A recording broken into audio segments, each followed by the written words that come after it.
అవును. నేను బేసిక్‌గా నేను అక్కడ ఉన్న కళ్ళెదురుగుండా నేను చూసిన ఎలాగైతే ఇప్పుడు మీరు చెప్పినా కూడా దాసనాండ తీసుకున్నారో లేదో మీకు తెలీదు. అలాగే కొన్ని అర్థం కావు. అడగలేము. కోడి రామకృష్ణ గారితో 2 హిట్లు ఇచ్చి మీరు వెంటనే 'బి. గోపాల్' గారికి ఎందుకు షిఫ్ట్ అయ్యారు 'స్ట్రీట్ ఫైటర్'? అప్పుడు ఆయన ఖాళీ లేరు. ఆయన ఏదో వేరే ఫిల్మ్స్ చేస్తారు ఆయన. నాకు సినిమా అనేది ఆ సంవత్సరం అనేది నెసెసిటీ.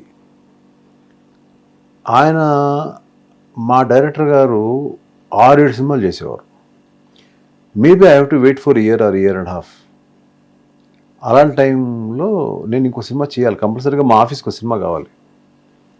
అప్పుడు అలాంటి టైంలో ఆయనకే చెప్పాను నేను, సార్ మధ్యలో ఒక సినిమా చేస్తాను. బాబు చెయ్యి బాబు, ఏంటి భలే హనీ చెయ్యమ్మా చెయ్యి అదే. బట్ అన్ఫార్చునేట్గా నా గోపాల్ గారు చాలా చాలా మంచి ఫ్రెండ్. ఎక్కడో 2 సూపర్ హిట్లు తాలూకు మూడ్లో నేనున్నాను. నేను 2 హిట్లు ఇచ్చాను. నాకు మంచి ఫ్రెండ్ ఆయన. గోపాల్ గారికి ఒక బ్యూటిఫుల్ జడ్జ్మెంట్ ఉంది ఆయనకి. ఆయన కొన్ని చెప్పి చూశారు, ఇది కరెక్ట్ కాదు, అది కరెక్ట్ కాదు కానీ ఎక్కడ మనం వినాలి కదా. ఆ 2 సక్సెస్ మూడ్లో ఉన్నాం మనం. అదే చెప్తానండి, వినాలి అంటున్నానండి. బాగుంది బాగాలేదు 2 తీసుకోవాలి. బాగాలేదు ఉంటే ఆలోచించాలి, లేదంటే మనమే కరెక్ట్ అని ఒకసారి ఇంట్యూషన్ ఉంటుందండి. వీఆర్ కరెక్ట్ అని ఇంట్యూషన్ ఉంటుంది. అప్పుడు ఎలాగలో ఒప్పించాలి అందరినీ. ఈ 2 థింగ్స్ నేనైతే నేర్చుకున్నాను. అంటే 'స్ట్రీట్ ఫైటర్' విజయశాంతి గారు కూడా మంచి పీక్లో ఉన్నారు అప్పుడు మీరు చేసినప్పుడు. మీకు బిజినెస్ వర్కౌట్ అవ్వలేదా? 'స్ట్రీట్ ఫైటర్'లో ఏం జరిగింది? 'స్ట్రీట్ ఫైటర్'లో బడ్జెట్ ఎక్కువైంది. ఆ 2 సినిమాల సక్సెస్ వల్ల నేను చాలా ప్యాషనెట్గా ఇంకా ఖర్చు పెట్టాలి, యాక్షన్ పెట్టాలి, ఇది పెట్టాలి, హార్సెస్ పెట్టాలి, గుర్రాలు అట్లా ఖర్చు పెరిగిపోయింది. అంత ఖర్చు అనేది రైటా కాదా అనేది నాకు ఆ రోజు కరెక్ట్గా తెలియలే. ఆ సక్సెస్లో కొట్టేసాను అది. సో అందువల్ల అక్కడ దెబ్బతిన్నాను నేను ఆ సినిమాకి. ప్లస్ సినిమా కూడా ఆడకపోవడం. ఒకసారి మనకి డబ్బులు పోయినా కూడా సినిమా ఆడినప్పుడు ఒక మోరల్ ఇది ఉంటుంది, ఈ సినిమాలో డబ్బులు పోగొట్టుకున్నాం కదా, నెక్స్ట్ సినిమాలో సంపాదించుకుంటాం, ఒక వాల్యూ ఉంటుంది కదా. నాకు ఫ్లాప్ అయింది, డబ్బులు పోయినాయి, 2 పోయినాయి. కానీ అంటే ఆ సినిమావే అసలు మీకు మొట్టమొదట బేసిక్గా చాలా పెద్ద గుణపాఠం నేర్పిన సినిమా. అదే ఆ సినిమా ఫెయిల్యూర్ తర్వాత కొన్ని పాఠాలు నేర్చుకున్నాను. మురుగలయ్య స్టూడియో దగ్గర మీరు ఒక ఇల్లు కొన్నారు, పోలీస్ స్టేషన్ పక్కన. దాన్ని ఈ సినిమా తర్వాతే అమ్మేశారు. ఆ సినిమా తర్వాత అమ్మేశారు. ఇప్పటికే ఆ నెంబర్ కూడా చాలాసార్లు మీకు చెప్పుంటారు, అందుకని మీకు నాకు ఎక్కువ గుర్తుపెట్టుకోను అలాంటి. అంటే కొన్ని ఇన్సిడెంట్స్ అవి పెట్టుకుని బాధపడుతూ లోపల. మీరు బాధపడితే ఇన్ని సినిమాలు మళ్ళీ వెంటనే మీరు మనసంతా దేవి తీశారు, మళ్ళీ దేవిపుత్రుడు మళ్ళీ దెబ్బ కొట్టినా మళ్ళీ మనసంతా నువ్వేతో మళ్ళీ బౌన్స్ బ్యాక్ అయ్యారు. అందులో మీరు చెప్పిన దాంట్లో గుర్తొచ్చే అంశం ఏంటంటే, ఒకటి నేను సాధారణంగా ఎక్కువ డ్రింక్ తీసుకోను. ఆ ఫెయిల్యూర్లో నేను ఐ సోల్డ్ 1 హౌస్. నేను బాగా ఇష్టపడి నా వైఫ్ కోసం ఒక ఇల్లు చేసుకుని, that was the first house of me. నేను అంతకుముందు మీరు న్యూగిరి రోడ్లో నేను ఒక ఇండివిజువల్ బిజినెస్ మ్యాన్ అయిన తర్వాత తీసుకున్న ఫస్ట్ హౌస్ అది.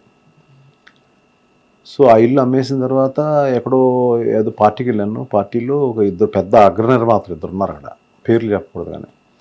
వాళ్ళిద్దరూ కూడా సైమల్టేనియస్గా నాతో పాటు వెళ్తున్నారు, ఆ సక్సెస్ దాంట్లో వెళ్తున్నారు.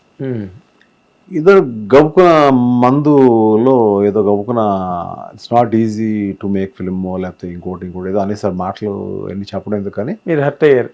అక్కడేదో హర్ట్ అయిపోయి అక్కడ పక్కన ఉన్న బాటిల్ని అలా ఎత్తి తాకుండా వెళ్ళి బాటిలే తీసుకుని కారుకి. ఆ టైంలో పోలీసులు పట్టుకోవడం వెళ్ళేవు కదా, విపరీతమైన స్పీడ్గా.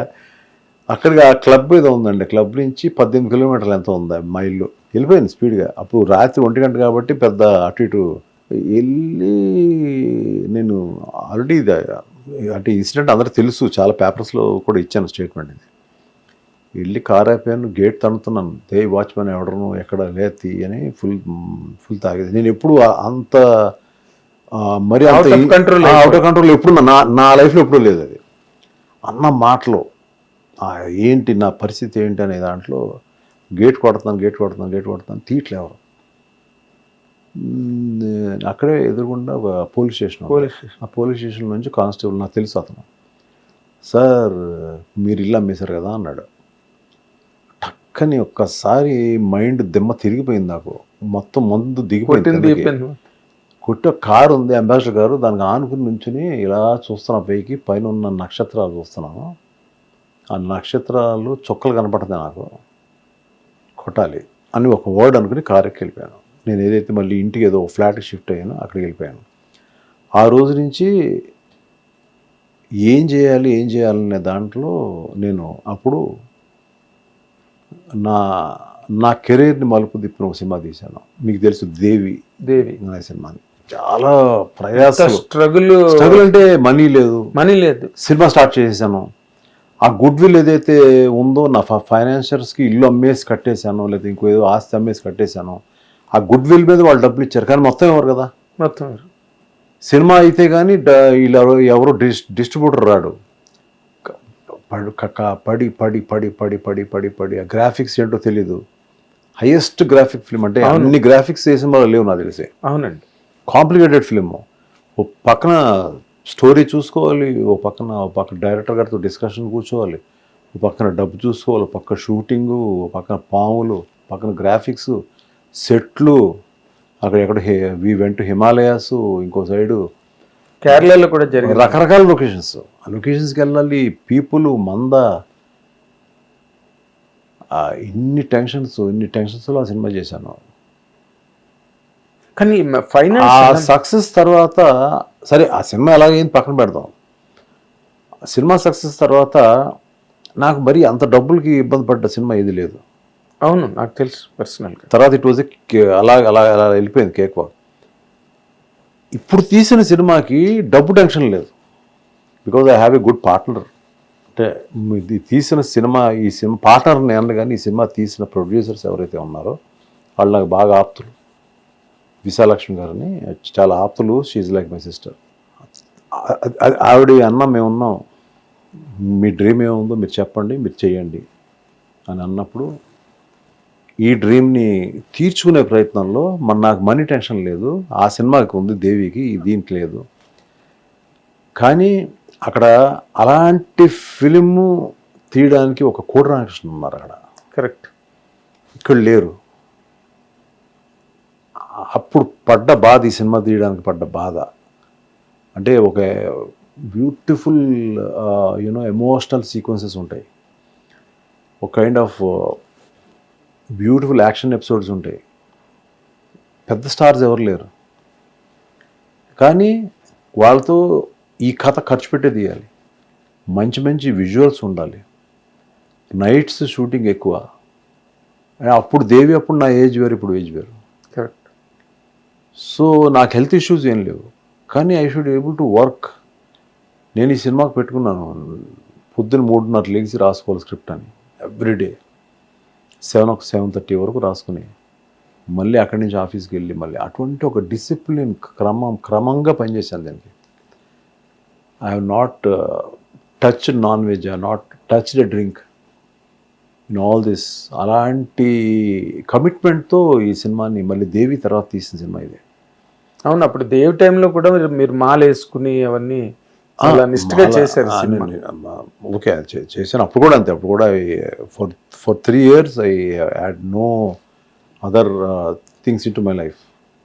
సినిమా అలాగని మిగతా ఫిలిమ్స్ లేదని కాదు, బట్ అది ఎంజాయ్ చేస్తేనే మనసంతా తీసా. శుభ్రంగా, హ్యాపీగా, రిలాక్స్గా.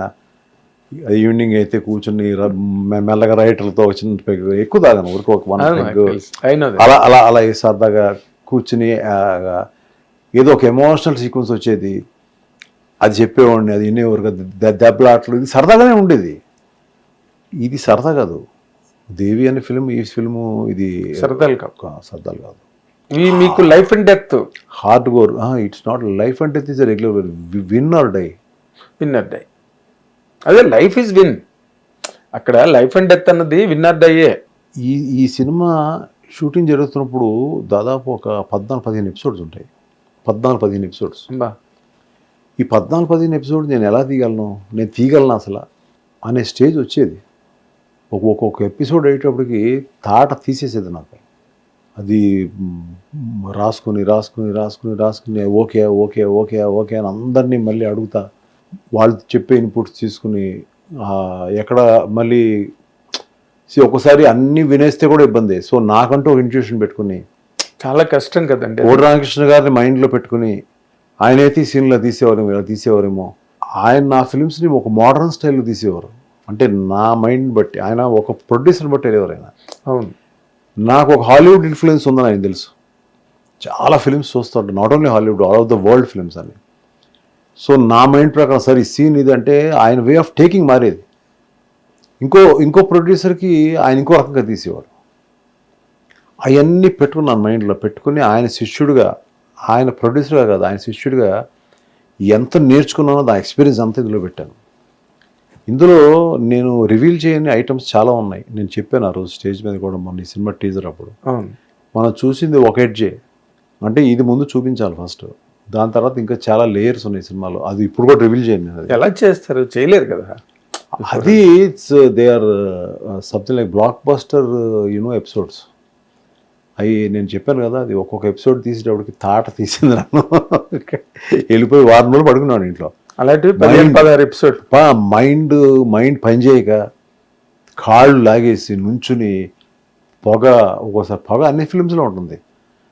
బట్ ఎక్కడన్నా ఏదన్నా ఇలా పెట్టి అంటుకుంటే గ్యాస్ ఒక సెట్ ఇలా ఉండేది, ఎక్కడన్నా అంటుకుంటే మొత్తం అటువంటి డేంజరస్ సిచ్యువేషన్ తీసాను. ఇది రెయిన్ ఎప్పుడు వస్తుందా, ఎక్కడో అవుట్డోర్స్, ఛత్తీస్గఢ్ లేదంటే ఒరిస్సా, ఇక్కడ shootings Ramoji film city almost 60% తీసాం.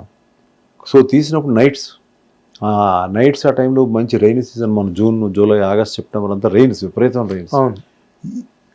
సో ఎవరు ఉన్నారు ఇందులో, స్టార్స్, మంచి యాక్టర్స్ ఉన్నారు, వాళ్ళని పట్టుకుని సేల్ ఎంతవరకు అవుతుంది. నేను సేల్ కోసం తీయలేదు సినిమా.